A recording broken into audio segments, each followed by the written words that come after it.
Hello दोस्तों, तो कैसे हैं आप लोग। उम्मीद करते हैं कि आप लोग बहुत अच्छे। लिख के गया कि देखिए हमारा हैदराबाद है और अंग्रेज हमसे बोल के गया है लॉर्ड माउंटबेटन कि अब जहां राम इंटरवेंशन के लिए नहीं भेज सकते। सरदार पटेल टेंशन में है। सेना को कहें वर्दी उतारो, पुलिस का पहनो वर्दी, मारो। होंगे। मैं विकास कुमार आप लोगों को तुम एजुकेशन पर हार्दिक स्वागत करता हूं। सरदार वल्लभ भाई पटेल भारत के एक महान स्वतंत्रता सेनानी थे।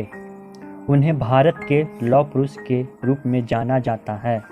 उनका जन्म 31 अक्टूबर 1875 को गुजरात के नडियाद में हुआ था।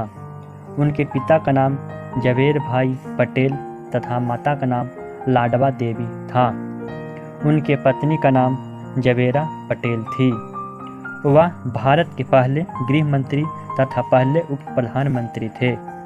उन्होंने अंग्रेजों के कोई भी झगड़ा का काम हो, फिसाद का काम हो, टंटा का काम हो, छोड़ देना चाहिए। हमारा काम तो एक गुलामी में से छोड़ा ना था, वो तो पूरा हो गया, लेकिन खिलाफ अनेक आंदोलनों में भाग लिया था।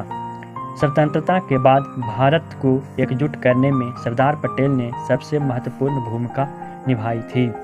सरदार पटेल के जन्म दिवस को प्रत्येक वर्ष राष्ट्रीय एकता दिवस के रूप में मनाया जाता है। जब जब देश के सामने कोई संकट आया है, तब तब ऐसे महापुरुष भी सामने आए हैं जिन्होंने संकट से देश को उबारा है। ऐसे महापुरुषों में सरदार वल्लभ भाई पटेल का नाम सबसे पहले आता है। माता पिता का प्रभाव सरदार वल्लभ भाई पटेल पर भी पड़ा। वे भी अपने माता पिता के समान परिश्रमी और वीर बने। बचपन से ही इनमें वीरता, हिंदुस्तान में जो मुसलमान पड़े हैं, निर्भीकता, धैर्य और परिश्रमशीलता दिखाई देने लगी थी। इन्होंने अपनी एंट्रेंस की परीक्षा पास करने के बाद मुख्तारी परीक्षा पास की। इनकी मुख्तारी खूब चलने लगी। इन्होंने इसमें खूब पैसे कमाए। ये एक अच्छे वकील के रूप में प्रसिद्ध हो गए। बैरिस्ट्री की परीक्षा पास करने के लिए इन्होंने इंग्लैंड जाकर पढ़ाई की। वहाँ पर इन्होंने खूब परिश्रम किया और बैरिस्ट्री की परीक्षा प्रथम श्रेणी में पास की। महात्मा गांधी ने किसानों ये हिंदुस्तानी सरकार अपने आप को समझती क्या है? देखिए, हम की सहायता के लिए आंदोलन शुरू किया। सरदार वल्लभ भाई पटेल भी महात्मा गांधी द्वारा चलाए गए इस सबक सिखाएंगे जिसे आप जिंदगी भर भूलेंगे नहीं। आसमान में जब तक आंदोलन में कूद पड़े। इन्होंने वकालत छोड़ दी और किसानों की दशा सुधारने के लिए दिन रात काम करने लगे।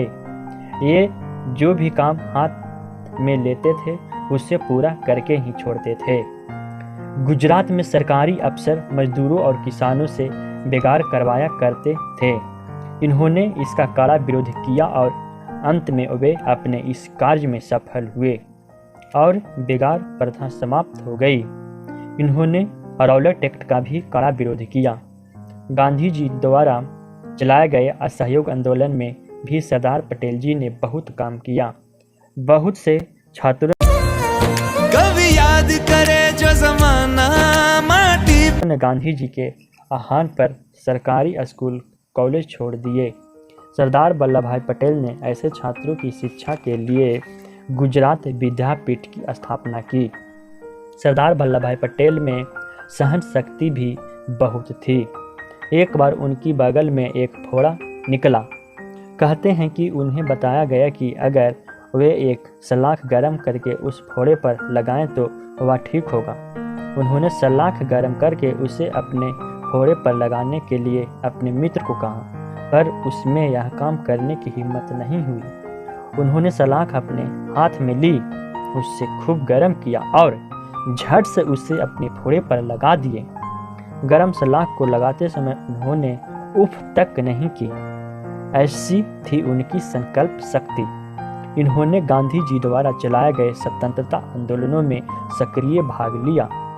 बरदौली सत्याग्रह में भी उन्होंने विजय प्राप्त की थी और इसमें विजय प्राप्त करने के कारण इनको सरदार की उपाधि से सम्मानित किया गया था। भारत के स्वतंत्रता होने पर पटेल जी को गृह मंत्री बनाया गया।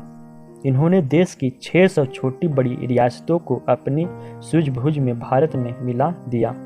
इस कारण इनको आधुनिक भारत का निर्माता कहा जाता है। जीवन भर देश की निरंतर सेवा करते करते इनका स्वास्थ्य गिर गया और अंत में सरदार वल्लभ भाई पटेल जी का स्वर्गवास हो गया। इनका निधन 15 दिसंबर 1950 को मुंबई में दिल का दौरा पड़ने से हुआ था। आप जैसे महान देश सेवकों पर देश की गर्व है। जय हिंद, जय भारत। यदि वीडियो पसंद आए तो दोस्तों वीडियो को लाइक और चैनल को सब्सक्राइब जरूर कीजिएगा, क्योंकि वीडियो बनाने में बहुत मेहनत लगती है फ्रेंड्स। Thank you.